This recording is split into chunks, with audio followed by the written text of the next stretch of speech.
Dnes bychom vám rádi představili, jak se naše samolepky používají. Jak vidíte, samolepky mají jednoduchý černobílý design a to jsme zvolili jednak protože se nám to líbí, ale i proto, že je to velice snadno rozpoznatelné i pro malé děti a vlastně hodí se to ke všemu. Takže jak se samolepky používají? Když člověk odlepuje samolepku, je dobré se jí moc nedotýkat, takže jen lehce za rožek odlepím, přilepím a dobře přitisknu.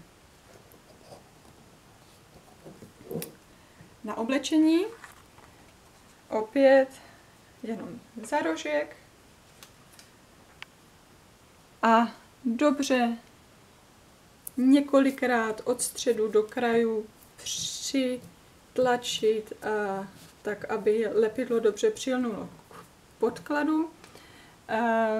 Vlastně nejlépe samolepky drží na cedulkách v oblečení, ale jak vidíte, nemusí se lepit na cedulky, pokud je to bavlna nebo materiál, který se moc neroztahuje, tak se dají nalepit přímo do oblečení a vlastně po 3 dnech, plných 72 hodinách, se dají samolepky s oblečením vyprat.